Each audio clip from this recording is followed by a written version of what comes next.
News first channel ಹಾಗೂ ಡಿಜಿಟಲ್ನಲ್ಲಿ ಜಾಹೀರಾತು ನೀಡಲು ಈ ನಂಬರ್ಗೆ ಸಂಪರ್ಕಿಸಿ. ನಾನು ಕೇವಲ ಪಾತ್ರಧಾರಿ, ಮೂವರು ಸೂತ್ರಧಾರಿಗಳು. ಹೀಗಂತ SIT ಮುಂದೆ ಈ ಬುರುಡೆ ಚಿನ್ನಯ್ಯ ಕಣ್ಣೀರಿಟ್ಟಿದ್ದಾನೆ. ತನಿಖೆ ಚುರುಕುಗೊಳ್ತಿದ್ದ ಹಾಗೆ ಸತ್ಯ ಬಾಯ್ಬಿಟ್ಟಿದ್ದಾನೆ ಚಿನ್ನಯ್ಯ. ಮೂವರು ಮುಖ್ಯ ಸೂತ್ರಧಾರಿಗಳ ಹೆಸರನ್ನ ಚಿನ್ನಯ್ಯ ಅಥವಾ ಈ ಚೆನ್ನ ಬಾಯ್ಬಿಟ್ಟಿದ್ದಾನೆ. ಆ ವ್ಯಕ್ತಿಗಳನ್ನು ವಶಕ್ಕೆ ಪಡೆದು ವಿಚಾರಣೆ ನಡೆಸುವಂತ ಸಾಧ್ಯತೆ ಇದೆ. ಚಿನ್ನಯ್ಯ ತಂಗಿದ್ದ ಮನೆಯಲ್ಲಿ ಯಾರೆಲ್ಲ ಇದ್ರು ಅನ್ನೋದರ ತನಿಖೆ ಆಗ್ತಾ ಇದೆ. ಯೂಟ್ಯೂಬರ್ ತಂಗಿದ್ದ ಬಗ್ಗೆಯೂ ಕೂಡ ವಿಚಾರಣೆ ನಡೆಸಲಾಗ್ತಾ ಇದೆ. ಆತ ಕಣ್ಣೀರು ಹಾಕ್ಕೊಂಡಿದ್ದಾನಂತೆ. ಇದರಲ್ಲಿ ನನ್ನ ಪಾತ್ರ ಏನೂ ಇಲ್ಲ, ನಾನೊಬ್ಬ ಪಾತ್ರಧಾರಿ, ನನ್ನನ್ನು ಆಡಿಸಿದ್ದಾರೆ ಹಿಂಗೆಲ್ಲ ಅಷ್ಟೇ, ನನ್ನ ಹಿಂದೆ ಇರೋರು ಬೇರೆ. 3 ಜನ ನನ್ನ ಹಿಂದೆ ಇದ್ದಿದ್ದು ಅಂತ 3 ಜನರ ಹೆಸರು ಹೇಳಿದಾನಂತೆ.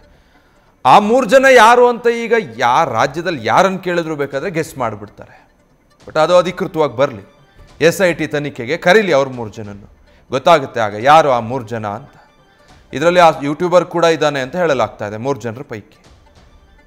ಇದು ಚೆನ್ನಯ್ಯ ಬಾಯ್ಬಿಟ್ಟಿರೋದು. ಯಾವಾಗ SIT ತೆಗಿಯಪ್ಪ ನಿಂದು ಮುಖವಾಡ ಸಾಕು, ನೀನು ತೋರಿಸಿದ ಕಡೆ ಎಲ್ಲ ಹುಡುಕಾಡಿದ್ದಾಯ್ತು, ಬಾಯಿಲಿ ಅಂತ ಕೂರಿಸ್ಕೊಂಡು ಅರೆಸ್ಟ್ ಮಾಡಿ ವಿಚಾರಣೆ ಮಾಡ್ತಿದ್ದಂಗೆ ಹೆದರು ಹೋಗಿದ್ದಾನೆ ಚೆನ್ನಯ್ಯ. ಯಾವಾಗ ಇನ್ವೆಸ್ಟಿಗೇಷನ್ ಟೈಟ್ ಆಯಿತೋ, ನನ್ನ ಪಾತ್ರ ಏನೂ ಇಲ್ಲ ಇದರಲ್ಲಿ, ಹೇಳ್ಕೊಟ್ಟಿದ್ದು ಮಾಡಿದೆ ಅಷ್ಟೇ, ನನ್ನ ಹಿಂದೆ ಯಾರ್ಯಾರು ಇದ್ದಾರೆ ಅಂತ ಹೇಳ್ತೀನಿ ನಾನು ಅಂತ ಎಲ್ಲ ಹೆಸರು ಬಾಯ್ಬಿಟ್ಟಿದ್ದಾನೆ. ಈಗ ಅವ್ರುಗಳನ್ನು ಕರೆದು SIT ವಿಚಾರಣೆ ಮಾಡೋದೊಂದು ಬಾಕಿ. ಸೊ ಬುರುಡೆ ಗ್ಯಾಂಗ್ ಒಂದು ಕಡೆ ನೀವು ನೋಡ್ತಾ ಇದ್ದೀರಾ, ಮತ್ತೊಂದು ಕಡೆ ಈ ಮಾಸ್ಕ್ ಮ್ಯಾನು SITಗೆ ಕೊಡಬಾರ್ದ ತ್ರಾಸು ಕೊಟ್ಟು ಕಾಡು ಮೇಡಲ್ಲಿ ಅಲಿಸಿ ಇಲ್ಲಿ ಶವ ಇದೆ ಅಲ್ಲೂ ಹುತ್ತಾಕಿದ್ದೀನಿ ಅಂತ ಹೇಳಿ ಆ ಕಾರ್ಯಾಚರಣೆ ಮಾಡಿಸಿದ್ನಲ್ಲ, ಎಲ್ಲೂ ಏನೂ ಸಿಗದೆ ಹಳ್ಳ ತೋಡಿ ಮತ್ತೆ ಮುಚ್ಚಿ ಬಂದ್ರಲ್ಲ ಆ ದೃಶ್ಯಗಳು.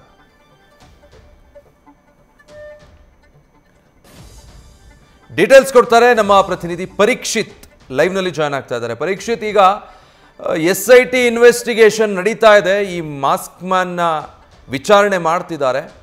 ಹೆಸರುಗಳು ಹೇಳಿದಾನ ಆತ, ಈತನ ಹಿಂದೆ ಇರೋದು ಯಾರು ಅಂತ ಹೇಳಿದ್ರೆ ಆ ಹೆಸರುಗಳು ಯಾವುದು ಅಂತ ಗೊತ್ತಾಗ್ತಾ ಇದೆಯಾ? ಎಸ್ ವಿಜಯ್, ಸದ್ಯಕ್ಕೆ ಯಾರೆಲ್ಲ ಹೆಸರಿದ್ದು, ಯಾರೆಲ್ಲ ಪಾತ್ರಧಾರಿಗಳು ಅಂದರೆ ನಾನೊಬ್ಬ ಪಾತ್ರಧಾರಿ ಸೂತ್ರಧಾರಿಗಳಿಗೆ ಇನ್ನೂ 3-4 ಮಂದಿ ಇರುವಂಥದ್ದು ಅನ್ನುವಂಥದ್ದು ಆತ ಬಾಯ್ಬಿಟ್ಟಿದ್ದಾನೆ. ಯಾವಾಗ ತಿಮ್ಮರೋಡಿ ಮನೆಯಲ್ಲಿ ಕರ್ಕೊಂಡು ಹೋಗಿದ್ರು, ಆ ವೇಳೆಯಲ್ಲಿ ಆತ ಕಣ್ಣೀರಿಟ್ಟಿದ್ದಾನೆ. ನನ್ನನ್ನು ತಪ್ಪಾಯಿತು, ನಾನೊಬ್ಬ ಕೇವಲ ಪಾತ್ರಧಾರಿ, ಸೂತ್ರಧಾರಿಗಳು ಬೇರೆ ಇದ್ದಾರೆ. ಹಾಗೆ ಈ ಹೆಸರನ್ನು ಒಂದಷ್ಟು ಮಂದಿ ಹೆಸರುಗಳನ್ನು ಹೇಳಿರುವಂಥದ್ದು ಅದು ಅಧಿಕೃತವಾಗಿ ಇನ್ನಷ್ಟು ಹೊರಗೆ ಬರಬೇಕಾಗಿದೆ. ಸದ್ಯಕ್ಕೆ ಮುಖ್ಯವಾಗಿ ತಿಮ್ಮರೋಡಿ ಮನೆಯಲ್ಲಿ ಇದ್ದ ಕಾರಣಕ್ಕಾಗಿ ಮುಖ್ಯವಾಗಿ ಅವರಿಗೆ ಮುಖ್ಯವಾಗಿ SIT ಅವರು ಏನು ನೋಟಿಸ್ ಕೊಟ್ಟು ವಿಚಾರಣೆಗೆ ಹಾಜರುಪಡಿಸ್ತಾರೆ. ಯಾಕಂದರೆ ತಿಮ್ಮರೋಡಿಯಲ್ಲಿ ಮನೆಯಲ್ಲಿ ಇದ್ದದ್ದು ಖಚಿತ ಆಗಿರುವಂಥದ್ದು. ಯಾಕಂದರೆ ಇಷ್ಟು ದಿನ ಎಲ್ಲಿ ಏನು ಪರಿಶೋಧ ಎಲ್ಲಿ ಆಗ್ತಾ ಇತ್ತು ಆ ಪಾಯಿಂಟ್ಗಳಲ್ಲಿ, ಅದಾದ ಬಳಿಕ ನಿಗೂಢ ಸ್ಥಳಕ್ಕೆ ಹೋಗ್ತಿದ್ದ ಅನ್ನುವಂಥದ್ದು ಗೊತ್ತಾಗ್ತಾ ಇತ್ತು. ಆದರೆ ಅದು ನಿಗೂಢ ಸ್ಥಳ ಈಗ ತಿಮ್ಮರೋಡಿ ಮನೆ ಅನ್ನುವಂಥದ್ದು ಈಗ ಕನ್ಫರ್ಮ್ ಆಗಿರುವಂಥದ್ದು. ಯಾಕಂದರೆ ಆ ಮನೆಯಲ್ಲಿ ಈಗ ಆತನ ಆಂಡ್ರಾಯ್ಡ್ ಫೋನ್ ಸಿಕ್ಕಿದೆ, ಆತ ಏನು ತೊಡಗಿಕೊಳ್ತಾ ಇದ್ದ ಬಟ್ಟೆಗಳಿರ್ಬೋದು, ಹಾಕ್ತಾ ಇದ್ದ ಬಟ್ಟೆಗಳು ಮತ್ತು ಬೇರೆ ಬೇರೆ ಆನ ವಸ್ತುಗಳೆಲ್ಲವೂ, ಅಲ್ಲಿ ಒಂದು ಬ್ಯಾಗ್ ಕೂಡ ಸಿಕ್ಕಿರುವಂಥದ್ದು, ಮತ್ತು ಇತರ ಆತನ ಎಲ್ಲ ವಸ್ತುಗಳು ಆ ಮನೆಯಲ್ಲೇ ಸಿಕ್ಕಿರುವಂಥದ್ದು, ಆ ಕೋಣೆಯಲ್ಲೇ ಸಿಕ್ಕಿರುವಂಥದ್ದು. ಮತ್ತು ಒಂದು ಹಳೆ ಮೊಬೈಲ್ ಇನ್ನೂ ಸಿಕ್ಕಿಲ್ಲ ಸದ್ಯಕ್ಕೆ, ಅದು ಎಲ್ಲಿದೆ ಅಂತ ಆತನಿಗೂ ನನಗೆ ಗೊತ್ತಿಲ್ಲ, ನೆನಪಿಲ್ಲ ಅನ್ನೋದು ಈ ಥರದ ಕಾರಣ ಹೇಳ್ತಾ ಇದ್ದಾನೆ. ಆತ ಮುಖ್ಯವಾಗಿ CCTVಯಲ್ಲೆಲ್ಲವೂ ಆತ ಓಡಾಡಿಕೊಂಡಿದ್ದದ್ದು ಎಲ್ಲವೂ ಗೊತ್ತಾಗ್ತಾ ಇದೆ. ಜೊತೆಗೆ ಒಂದಷ್ಟು ಯೂಟ್ಯೂಬರ್ಗಳು ಕೂಡ ಆ ಮನೆಯಲ್ಲಿ ಬಂದು ಆತನ ಇಂಟರ್ವ್ಯೂ ಮಾಡ್ತಿದ್ದು ಎಲ್ಲವೂ ಗೊತ್ತಾಗ್ತಾ ಇದೆ. ಹಾಗಾಗಿ ಎಲ್ಲವೂ ಬಾಯ್ಬಿಟ್ಟಿದ್ದಾನೆ. ಹಾಗಾಗಿ ಯಾರ್ಯಾರು ಯೂಟ್ಯೂಬರ್ಸ್ಗಳಿದ್ದಾರೆ ಮತ್ತು ಆತ ತಿಮ್ಮರೋಡಿ ಇರ್ಬೋದು ಮತ್ತು ಇನ್ನಷ್ಟು ಮಂದಿಗಳಿಗೆ ನೋಟಿಸ್ ಕಳಿಸಿ ವಿಚಾರಣೆಯನ್ನು ಮಾಡ್ತಾರೆ, ವಶಕ್ಕೆ ಪಡೆಯುವ ಸಾಧ್ಯತೆ ಕೂಡ ಇರುವಂಥದ್ದು. ಸದ್ಯಕ್ಕೆ ಆತ ಒಂದು ಮನೇಲಿದ್ದ, ಇಷ್ಟು ದಿನ ವಾಸ್ತವ್ಯ ಅಲ್ಲೇ ಇತ್ತು, ಮತ್ತು ಆತ ಕಣ್ಣೀರಿಟ್ಟು ಒಂದಷ್ಟು ತಿಮ್ಮರೋಡಿ ಸೇರಿದಂತೆ ಒಂದಷ್ಟು ಮಂದಿಯ ಹೆಸರನ್ನು ಹೇಳಿರುವಂಥದ್ದು ಈಗ ಬಯಲಾಗ್ತಾ ಇದೆ. ಸದ್ಯ ಇನ್ನಷ್ಟು ಹೆಸರುಗಳು ಇನ್ನಷ್ಟು SIT ಅವರು ಏನು ಕನ್ಫರ್ಮ್ ಮಾಡಬೇಕಾಗಿದೆ. ಸದ್ಯಕ್ಕೆ ಆತನ ಜೊತೆಯಲ್ಲೇ ಒಡಂಟ್ರೆ ಇದ್ದಂತಹ ಬಹಳಷ್ಟು ಮಂದಿಯ ಹೆಸರುಗಳನ್ನು ಆತ ಬಯಲು ಮಾಡಿದ್ದಾನೆ. ಸದ್ಯ ಈಗ ಆತನ ಅಲ್ಲಿ ಆ ಸ್ಥಳದಲ್ಲಿ ಒಂದಷ್ಟು ಪರಿಕರಗಳನ್ನು ವಶಕ್ಕೆ ತೆಗೆದುಕೊಳ್ತಾ ಇದ್ದಾರೆ. CCTV, DVR ಇವೆಲ್ಲವೂ ಇನ್ನೂ ಅಧಿಕೃತವಾಗಿ ವಶಕ್ಕೆ ತೆಗೆದುಕೊಳ್ಳಬೇಕಾಗಿದೆ. ನಂತರದಲ್ಲಿ ಈ ಎಲ್ಲವನ್ನ ಯಾವುದೇ mobile, Android mobile switch off ಆಗಿದ್ದ ಆಂಡ್ರಾಯ್ಡ್ ಮೊಬೈಲ್ ಇರ್ಬೋದು, ಮತ್ತು CCTV, DVR ಇರ್ಬೋದು, ಮತ್ತು ಬೇರೆ ಬೇರೆ ಹಾರ್ಡ್ ಡಿಸ್ಕ್ ಇರ್ಬೋದು, ಲ್ಯಾಪ್ಟಾಪ್ ಇರ್ಬೋದು, ಮತ್ತು ಕೆಲವು ಆತರ ಬಟ್ಟೆಗಳಿರ್ಬೋದು, ಎಲ್ಲವನ್ನ FSRಗೆ ಕಳಿಸ್ತಾರೆ. ಯಾಕಂದರೆ ಅಲ್ಲೂ ಪ್ರೂವ್ ಆಗಬೇಕು. ಯಾಕಂದರೆ ಒಂದು ಸಣ್ಣವು ಇದಕ್ಕೆ ಸಂಬಂಧಪಟ್ಟಿಲ್ಲ ಅಥವಾ ಹೋಲಿಕೆ ಆಗ್ತಿಲ್ಲ ಅನ್ನೋಂಥದ್ದು ಬರಬಾರ್ದು, ಯಾವುದೇ ಲೂಪ್ ಹೋಲ್ಸ್ ಇರಬಾರ್ದು ಅನ್ನೋ ನಿಟ್ಟಿನಲ್ಲಿ ಈ ಎಲ್ಲವನ್ನ ಏನು ಸಂಗ್ರಹ ಮಾಡಿದ್ದಾರೆ, ವಿಡಿಯೋಗ್ರಫಿಯ ಮುಂದೆ ಸಂಗ್ರಹ ಮಾಡಿದ್ದಾರೆ, ಇವೆಲ್ಲವನ್ನ FSRಗೆ ಕಳಿಸ್ತಾರೆ. ಸದ್ಯ ಎಫ್ ಎಸ್ನಲ್ಲಿ ಇವೆಲ್ಲವೂ ಪಾಸಿಟಿವ್ ಬಂದಾಗ ಮತ್ತು ಎಲ್ಲರನ್ನ ಏನು SIT ಟೀಮ್ ಏನು ಕೋರ್ಟ್ಗೆ ಹಾಜರುಪಡಿಸ್ತಾರೆ. ಸದ್ಯ ಇವೆಲ್ಲ ಸ್ಥಳ ಮಹಾಜರು ಮುಂದುವರೆದಿದೆ. ಇನ್ನೊಂದು ಕೆಲವೇ ಗಂಟೆಗಳಲ್ಲಿ ಸ್ಥಳ ಮಹಾಜರು ಕಂಪ್ಲೀಟ್ ಆಗುತ್ತೆ.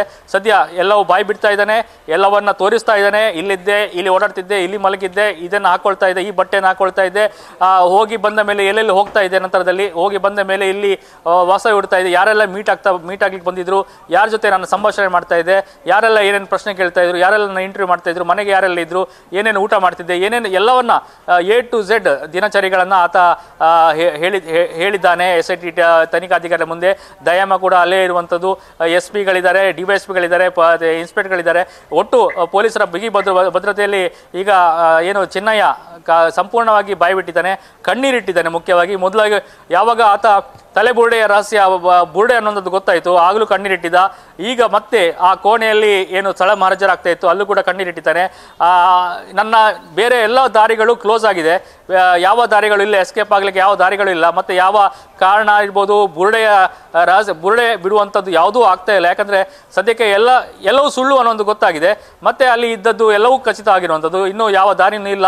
ಇನ್ನು ಹೆಸರು ಹೇಳಿ ಅದನ್ನ ಇನ್ನಷ್ಟು ಹೆಸರು ಹೇಳುವಂಥದ್ದು ಬಿಟ್ರೆ ಮತ್ತೆ ಯಾವ ವಸ್ತುಗಳನ್ನ ತೋರಿಸುವಂಥದ್ದು ಮತ್ತೆ ಹಳೆ ಮೊಬೈಲನ್ನು ಆತ ಮತ್ತೆ ನೆನಪು ಮಾಡಿ ಅದರ ಬಗ್ಗೆ ಕೂಡ ಹೇಳುವಂಥದ್ದು ಎಲ್ಲವೂ ಆಗಬೇಕಾಗಿದೆ. ಸದ್ಯ ಒಂದಷ್ಟು ಸ್ಥಳ ಮಹಾಜನ ಪ್ರಕ್ರಿಯೆ ಬಹಳಷ್ಟು ಒಂದು ಹಂತಕ್ಕೆ ಮುಕ್ತಾಯ ಆಗಿದೆ. ಇನ್ನು ಒಂದಷ್ಟು ಅದನ್ನು ಸ್ವಾಧೀನಪಡಿಸಿಕೊಳ್ಳುವಂಥ ಪ್ರಕ್ರಿಯೆ ಆಗಬೇಕಾಗಿದೆ. ಜೊತೆಗೆ ಅದನ್ನು FSLಗೆ ಕಳಿಸುವಂತಹ ಪ್ರಕ್ರಿಯೆ ಕೂಡ ನಡೀಬೇಕಾಗಿದೆ. ಸದ್ಯ ಒಂದಷ್ಟು ಬೆಳವಣಿಗೆಗಳು ಆ ತಿಮ್ಮರಡಿ ಮನೆಯಲ್ಲಿ ಆಸುವಾಸಿನಲ್ಲಿ ಆಗ್ತಾ ಇರುವಂಥದ್ದು. ಪರೀಕ್ಷಿತ್, ಇನ್ನು ಈತ ಒಂದೊಂದು ಸಂದರ್ಶನದಲ್ಲೂ ಒಂದೊಂದು ಸ್ಟೇಟ್ಮೆಂಟ್ ಕೊಟ್ಟಿದ್ದ, ವಿಚಾರಣೆ ಟೈಮಲ್ಲಿ ಇನ್ನೊಂದು ಹೇಳಿದ್ದ. ಇದ್ರ ಬಗ್ಗೆ ಎಲ್ಲ ಏನಾದರೂ ಪ್ರಶ್ನೆ ಮಾಡಿದಾರಾ ಈತನನ್ನ? ಖಂಡಿತ ಪ್ರತಿಯೊಂದು ವಿಚಾರಣೆಯನ್ನು ಬ್ಯಾಕ್ ಟು ಬ್ಯಾಕ್ ಮಾಡ್ತಾನೆ ಇದ್ದಾರೆ. ರಿವರ್ಸ್ ತನಿಖೆ ಕೂಡ ಮಾಡ್ತಾ ಇದ್ದಾರೆ. ಯಾಕಂದ್ರೆ ಎಲ್ಲಿಂದ ಬುರುಡೆ ತಂದ್ರಿ, ಎಲ್ಲಿ ಬುರುಡೆ ಸಿಕ್ತು, ಯಾರು ಕೊಟ್ಟರು, ಮತ್ತೆ ಈ ಇಂಥ ಇಂಟರ್ವ್ಯೂಗಳಲ್ಲಿ ಬೇರೆ ಬೇರೆ ಸಾಮಾಜಿಕ ಜಾಲತಾಣ ಇರ್ಬೋದು, ಬೇರೆ ಬೇರೆ ಯೂಟ್ಯೂಬ್ಗಳಲ್ಲಿ ಆತ ಸಂದರ್ಶನ ಕೊಟ್ಟಿದ್ದಾನೆ. ಅಲ್ಲಿ ಹೇಳಿಕೆಗಳು ಮತ್ತೆ ಯಾಕೆ ಬದಲಾಯಿತು, ಇದನ್ನು ಯಾರು ಹೇಳಿಕೊಟ್ರ, ಮತ್ತೆ ನಿಮ್ಮ ಹಿಂದೆ ಯಾರಿದ್ದಾರೆ, ಮತ್ತೆ ನೀನೇ ಸೂತ್ರದ, ಯಾರು ನಿಮಗೆ ಈ ಕಂಟೆಂಟ್ ಕೊಡ್ಲಿಕ್ಕೆ ಯಾರು ಹೇಳಿದ್ರು, ಯಾರು ಹೇಳಿಕೊಟ್ರು ಅನ್ನುವಂಥದ್ದು. ಮತ್ತೆ ಜೊತೆಗೆ ನನ್ನ ಮಗಳ ಮೇಲೆ ಲೈಂಗಿಕ ದೌರ್ಜನ್ಯ ಆಗಿದ್ದು, ಅದನ್ನು ಹೆದರಿ ಓಡಿ ಬಂದೆ ಅನ್ನುವಂಥದ್ದು ಅದನ್ನು ಕೂಡ ಹೇಳಿದ. ಆದರೆ ಅದು ಸುಳ್ಳು ಅಂತ ಪತ್ನಿ ಹೇಳಿಕೆಯಲ್ಲಿ ಅದು ಸುಳ್ಳು ಅಂತದ್ದು ಗೊತ್ತಾಗಿದೆ. ಅದನ್ನು ಕೂಡ ಪ್ರಶ್ನೆ ಮಾಡ್ತದೆ, ಯಾಕೆ ನಿನ್ನ ಹೇಳಿಕೆ ಬದಲಾಯಿತು, ನನ್ನ ಮಗಳ ಮೇಲೆ ದೌರ್ಜನ್ಯ ಅಂತದ್ದು ಆ ಲೆಟರ್ ಮೆನ್ಷನ್ ಮಾಡಿದ್ರು, ಅದು ಯಾಕೆ ಲೆಟರ್ ಮೆನ್ಷನ್ ಮಾಡಿದ್ರು, ಯಾರಾದ್ರೂ ಹೇಳಿಕೊಟ್ರ, ಅಥವಾ ಬುರುಡೆ ಯಾರು ಕೊಟ್ಟರು, ಯಾವ ಸ್ಥಳದಲ್ಲಿ ಕೊಟ್ಟರು, ಕೊಡುವಾಗ ಏನು ಹೇಳಿದ್ರು, ಮತ್ತೆ ಇದೆಲ್ಲವನ್ನ ಪ್ರಶ್ನೆ ಮಾಡಿದ್ದಾರೆ. ಒಂದಷ್ಟು ಪ್ರಶ್ನೆಗಳ ಮತ್ತೆ ಕೇಳ್ತಾ ಇದ್ದಾರೆ. ಎಲ್ಲಾದ್ರೂ ಕೊಡುವ ಹೇಳಿಕೆಯಲ್ಲಿ ಒಂದಷ್ಟು ಬದಲಾವಣೆ ಆಗಿದೆಯಾ ಅನ್ನುವಂಥದ್ದು ಅದನ್ನು ಕೂಡ ಅಬ್ಸರ್ವ್ ಮಾಡ್ತಾರೆ. ಸದ್ಯ ಎಲ್ಲವೂ ವಿಡಿಯೋ ಮುಂದೆ ಎಲ್ಲವೂ ಹೇಳಿಕೆಗಳು ದಾಖಲಾಗ್ತಾ ಇದೆ. ಎಲ್ಲವೂ ಸುಳ್ಳು ಅನ್ನುವಂಥದ್ದು ಮತ್ತೆ ಬಯಲಾಗ್ತಾ ಇದೆ. ಆ ಹೇಳಿಕೆಗಳ ಗೊಂದಲ ಇದೆ. ಕಣ್ಣೀರಿಡ್ತಾ ಇದ್ದಾನೆ.